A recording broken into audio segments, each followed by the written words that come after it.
नमस्कार, झकास रेसिपीजमध्ये तुम्हा सर्वांचे पुन्हा एकदा खूप खूप स्वागत आहे. हिवाळा म्हटलं की असे हे खारीक खोबरं डिंकाचे पौष्टिक लाडू तर झालेच पाहिजे. असे हे मऊसूत त्याचबरोबर चविष्ट आणि पौष्टिक लाडू कसे बनवायचे ते आज आपण बघणार आहोत. पण आजच्या लाडूची स्पेशालिटी आहे ते म्हणजे हे लाडू अगदी सर्वजण खाऊ शकता. कारण की असे हे पौष्टिक लाडू तयार केल्यानंतर बऱ्याचदा काहींना त्रास होतो, म्हणजेच घशात पाणी येणं, जळजळणं किंवा ॲसिडिटी वाढणं. तर आज मी तुम्हाला या लाडूमध्ये अगदी योग्य आणि अचूक प्रमाण सांगणार आहे, ज्यामुळे असे हे त्रास अजिबात होणार नाही. चला मग आता या लाडूसाठी योग्य प्रमाणात पदार्थ कसे घ्यायचे ते आपण हे पदार्थ भाजताच बघणार आहोत. तर सर्वात अगोदर इथे मी मखाने भाजायला घेतलेले आहे. तर इथे मी मखाने घेतलेले आहेत ते म्हणजे 50 ग्रॅम. त्यानंतर इथे अर्धा किलो एवढे गाईचे तूप घेतलेले आहे. आता आपल्याला हे तूप वितळून घ्यायचे आहे. त्यासाठी मी साईडला गॅसवर ते गरम करण्यासाठी ठेवलेले आहे. मखाने आपल्याला एकसारखे हलवत राहून छान असे कुरकुरीत होईपर्यंत भाजून घ्यायचे आहे. गॅसची फ्लेम आपल्याला कोणतेही पदार्थ भाजताना अजिबात मोठी करायची नाही. मखाने भाजले का नाही हे बघण्यासाठी असे हे दाबून पाहिल्यावर लगेचच हे मखाने फुटले जात आहेत, म्हणजे समजावे की मखाने अगदी छान असे भाजलेले आहेत. असे हे कुरकुरीत झालेले मखाने आता आपण बाजूला काढून घेऊयात. कढई गरम आहे तर त्यामध्येच इथे मी 2 मोठे चमचे अळीव हे घालून घेतलेले आहे.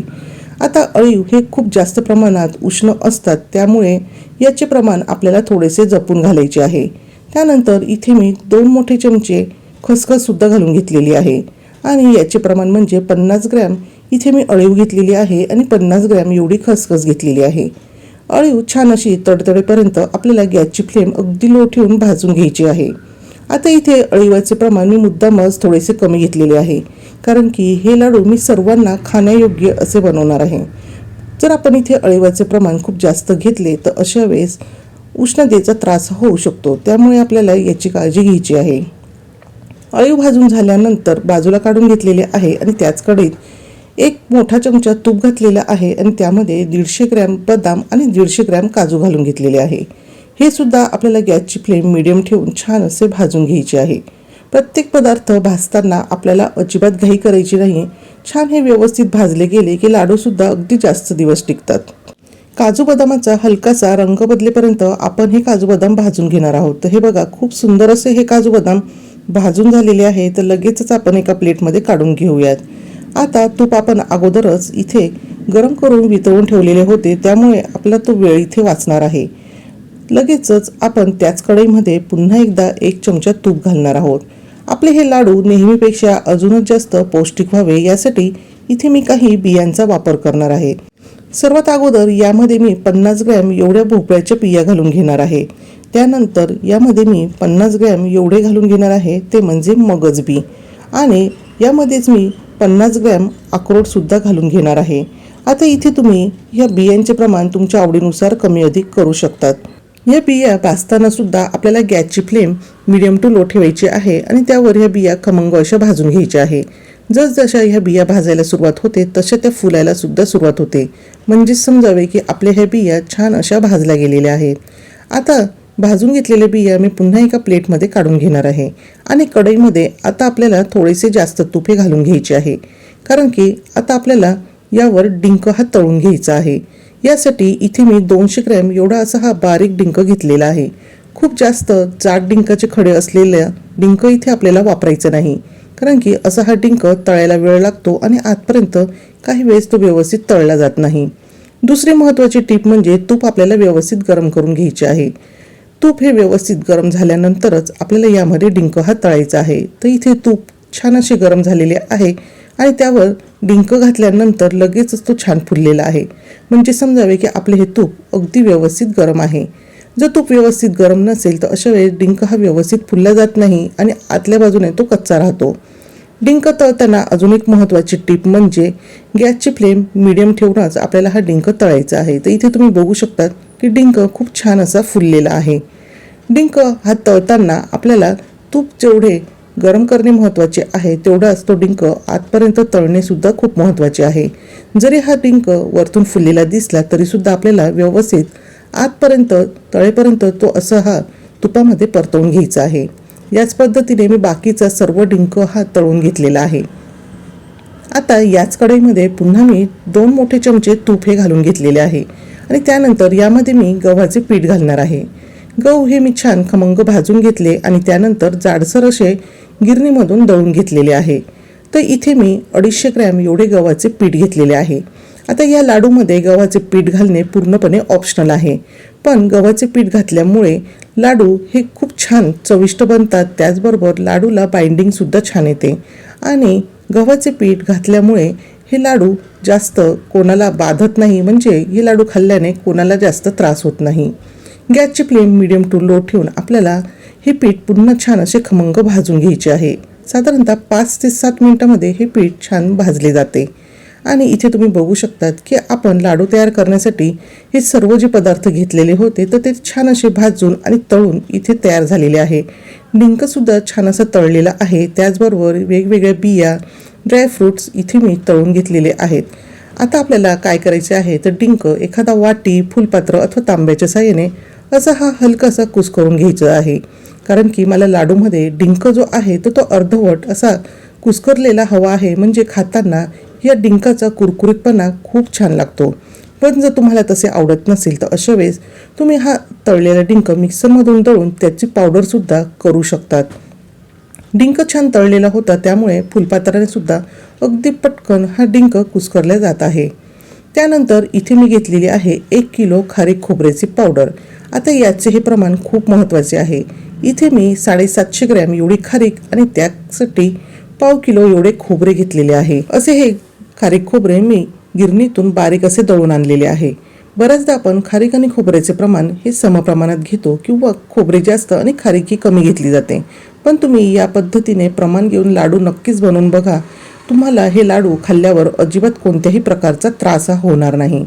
आता इथे जे आपण पदार्थ भाजून आणि तळून घेतलेले होते तर ते मी मिक्सरमधून जाडसर असे दळून घेतलेले आहे. तर सर्वात अगोदर मखाण्याची पावडर केली, त्यानंतर ड्रायफ्रूट जे आहे तर ते सुद्धा जाडसर दळून घेतले आणि ह्या बिया ज्या आहेत तर त्यासुद्धा इथे मी जाडसर अशा दळून घेतलेल्या आहे. तर इथे तुम्ही बघू शकतात गव्हाचे पीठ मी छान असे खमंग तांबूस रंग येईपर्यंत भाजून घेतलेले आहे. गव्हाचे पीठ हे असे छान भाजणे इथे खूप आवश्यक आहे. आता हे सर्व पदार्थ या खारीक खोबऱ्याच्या पावडरीमध्ये मी व्यवस्थित असे मिक्स करून घेणार आहे. आता इथे सर्वात शेवटी मी घालून घेतलेली आहे भाजून घेतलेली अळीव आणि खसखस. ही बारीक असल्यामुळे मी मिक्सरमधून ही काही दळलेली नाही. अशा पद्धतीने आपण हे सर्व जे पदार्थ आहेत व्यवस्थित असे कोरडेच सर्वात अगोदर एकजीव असे करून घेणार आहोत. आणि अशा पद्धतीने आपले हे खारीक खोबऱ्याचे जे मिश्रण आहे तर ते इथे तयार झालेले आहे. आणि आता आपण इथे लाडू वळायला घ्यायचे आहे. त्यासाठी इथे मी कढईमध्ये पुन्हा एकदा 1 चमचा तूप हे घालून घेतलेले आहे. आणि आता आपल्याला यामध्ये गूळ हा घालून घ्यायचा आहे. आता इथे मी घेतलेला आहे तो म्हणजे 700 ग्रॅम बारीक चिरून घेतलेला गूळ. इथे मी गव्हाचे पीठ वापरलेले आहे म्हणून 700 ग्रॅम एवढा गूळ घेतलेला आहे. पण जर तुम्ही गव्हाचे पीठ न घालताच लाडू बनवणार असाल तर अशा वेळेस तुम्हाला 550 ते 600 ग्रॅम एवढा इथे गूळ लागणार आहे. आता आपल्याला हा गूळ या तुपामध्ये घालून घ्यायचा आहे. गॅसची फ्लेम मीडियम ठेवायची आहे आणि आता हा तुपामध्ये आपल्याला विरघळून घ्यायचा आहे. पण असा हा जर आपण तुपामध्ये गूळ विरघळवला तर याचा पाक होण्याची शक्यता असते, त्यामुळे असे होऊ नये. त्याचबरोबर गूळ हा पटकन विरघळावा यासाठी यामध्ये मी 2 चमचे एवढे पाणी घालून घेणार आहे. म्हणजेच अगदी पाववाटी एवढे पाणी मी यामध्ये घालून घेतलेले आहे, ज्यामुळे आपल्या ह्या गुळाचा पाक होणार नाही. त्याचबरोबर गूळसुद्धा अगदी पटकन असं वितळला जाईल. आता गूळ हा वितळेपर्यंत जर या गुळाचा पाक झाला तर अशा वेळेस लाडूचे मिश्रण हे कोरडे पडते, त्यामुळे आपल्याला अशी ही काळजी घ्यायची आहे. आता यामध्ये जरी आपण पाणी घातलेले असेल तरीसुद्धा गूळ वितळेपर्यंत हे पाणी पूर्णपणे निघून जाते आणि गुळाचा पाकसुद्धा तयार होत नाही. गूळ हा छान वितळलेला आहे आणि गुळाला एक छान अशी उकळी येऊन आपण लगेचच गॅसची फ्लेम बंद करणार आहोत. तर बघू शकतात गूळ हा असं छान हलका फुलका झालेला आहे. गॅसची फ्लेम बंद करायची आहे आणि यानंतरची जी प्रोसेस आहे तर ती आपल्याला थोडीशी अशी फास्ट करायची आहे. दुसऱ्या बाजूला आपले खारीक खोबऱ्याचे जे मिश्रण आहे तर ते तयार आहे. तर लगेचच गरमागरम हा जो वितळून घेतलेला गूळ आहे तर तो आपण यामध्ये घालून घ्यायचा आहे. आता जर ही प्रोसेस तुम्हाला खूप कठीण अवघड वाटत असेल तर यासाठी सुद्धा माझ्याकडे अगदी साधा सोपा पर्याय आहे. ते म्हणजे बारीक चिरून घेतलेला गूळ ह्या कोरड्या मिश्रणामध्ये घालून हे सर्व जे मिश्रण आहे तर ते एकजीव करायचे आहे आणि मिक्सरमधून हलकेसे फिरवून घ्यायचे आहे। आता हा जो वितळलेला गूळ आहे तर तो सुद्धा आपण या कोरड्या मिश्रणामध्ये व्यवस्थित मिक्स करायचा आहे। आता हे मिश्रण गरम आहे त्यामुळे आपल्याला एखाद्या चमच्याच्या साहाय्यानेच हे मिश्रण व्यवस्थित मिक्स करायचे आहे आणि हलकेसे कोरडे झाल्यानंतर हाताने आपण हे मिक्स करणार आहोत। पण आता इथे वेळ वाचायला हवा त्यासाठी मी एक इथे अजून शॉर्टकट तुम्हाला सांगणार आहे। तसे तर हाताने सुद्धा हे मिश्रण अगदी पटकन व्यवस्थित असे मिक्स होते, पण आपला वेळ आणि श्रम वाचावे यासाठी इथे मी मिक्सरचे भांडे घेतलेले आहे आणि त्यामध्ये हे मिश्रण थोडेसे घालून आपल्याला अगदी 3 ते 4 सेकंद हे मिश्रण मिक्सरमधून फिरून घ्यायचे आहे। अजिबात आपल्याला हे मिश्रण बारीक असे करायचे नाही, फक्त यामधला जो गूळ आहे तो एकजीव करायचा आहे। म्हणून आपण मिक्सरमधून थोडे थोडे मिश्रण घेऊन अगदी काही सेकंद फिरवणार आहोत आणि फिरवून झाल्यानंतर इथे तुम्ही बघू शकतात की हे मिश्रण इथे अशा पद्धतीने तयार झालेले आहे।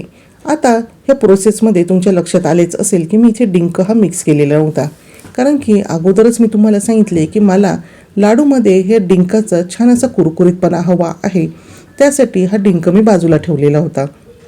आणि आता डिंक मी यामध्ये घातलेला आहे आणि हा डिंकसुद्धा ह्या लाडूच्या मिश्रणामध्ये मिक्स करून घेणार आहे। जर तुम्हाला डिंकाची पावडर यामध्ये घालायची असेल तर तुम्ही अगोदरच इतर पावडर आपण जे तयार केलेल्या होत्या त्याचबरोबर डिंक मिक्सरमध्ये दळून त्याची पावडरही घालू शकतात। आता मी सगळे लाडू एकदम करणार नाही, तर थोडे थोडे लाडूचे मिश्रण घेऊन लाडू करणार आहे। त्यासाठी इथे मी थोडेसे मिश्रण एका ताटात घेतलेले आहे आणि त्यामध्ये वेलची जायफळची पावडरही घालून घेतलेली आहे। आता ही पावडरसुद्धा मी अशीही मिक्स करून घेणार आहे। आता मी हे कशासाठी करते हे सुद्धा तुम्हाला सांगणार आहे। बऱ्याचदा आपल्याला एकट्यानेच हे लाडू तयार करायचे असतात, मग अशा वेळेस जर आपण एकदमच यामध्ये भरपूर असे तूप जर घातले तर लाडू वळेपर्यंत हे तूप पुन्हा असे घट्ट होते आणि मिश्रण कोरडे होऊन आपले हे लाडू व्यवस्थित असे बांधले जात नाही। त्यासाठी महत्त्वाची आणि अगदी सोपी टिप म्हणजे असे हे थोडेसे मिश्रण घ्यायचे आणि त्यावर गरम केलेले तूप थोडे थोडे करून घालायचे। लाडू वळताना सुद्धा इथे तुम्ही बघू शकतात की अशा पद्धतीने आपल्याला हा लाडू वळून घ्यायचा आहे। आता जेवढा लहान अथवा मोठा लाडू हवा असेल तेवढे मिश्रण हातावर घ्यायचे आणि छान असा लाडू बांधून घ्यायचा आहे। का नाही, अगदी छान अशी सोपी ट्रिक। ही ट्रिक तुम्ही नक्कीच वापरून बघा। मी दरवेळेस लाडू एकट्यानेच तयार करत असते आणि त्यावेळेस अशाच पद्धतीने हे लाडू बांधते, त्यामुळे मिश्रण हे कोरडे होत नाही आणि त्यामुळे लाडू वळायला सुद्धा जास्त असे श्रम सुद्धा लागत नाही। आणि यामध्ये आवश्यकतेनुसार थोडे थोडे करून आपल्याला कोमट असे तूप यामध्ये घालून घ्यायचे आहे आणि अशा पद्धतीने लाडू हे तयार करून घ्यायचे आहे। इथे मी तुम्हाला लाडू तयार करताना प्रत्येक पदार्थाचे योग्य असे प्रमाण सांगितलेले आहे। त्या प्रमाणात जर तुम्ही लाडू तयार केले तर ते अगदी परफेक्ट होणार आहे। आणि इथे तुम्ही बघू शकतात की अशा पद्धतीने तयार केलेले लाडू आतून सुद्धा अतिशय छान असे मऊसूत होतात। कुठेही हा लाडू कोरडा हात तयार झालेला नाही। काही जणांना असे हे पौष्टिक लाडू खाल्ल्यानंतर उष्णतेचा त्रास होतो, त्याचबरोबर घशात पाणी येणे, जळजळ होणे, ॲसिडिटी वाढणे असे हे त्रास होत असतात। म्हणूनच या प्रमाणात तुम्ही हे लाडू नक्कीच तयार करून बघा। अजिबात असा हा कोणताच त्रास होत नाही आणि लहानांपासून मोठ्यांपर्यंत अगदी सर्वजण हे पौष्टिक लाडू खाऊ शकतात। म्हणूनच तुम्ही हे लाडू नक्की बनवून बघा आणि ते तुम्हाला कसे वाटले हे मला कमेंट करून सांगायला अजिबात विसरू नका। असे हे लाडू महिनाभर सहज टिकतात। मग वाट कसली बघताय, करताय ना मग असे हे खारीक खोबऱ्याचे आणि डिंकाचे पौष्टिक लाडू। व्हिडिओ आवडला असेल तर व्हिडिओला लाईक करा, शेअर करा आणि चॅनलवर नवीन असाल तर चॅनलला सबस्क्राईब करा। पुन्हा भेटूया असेच एका छानशा आणि जकस रेसिपीसोबत।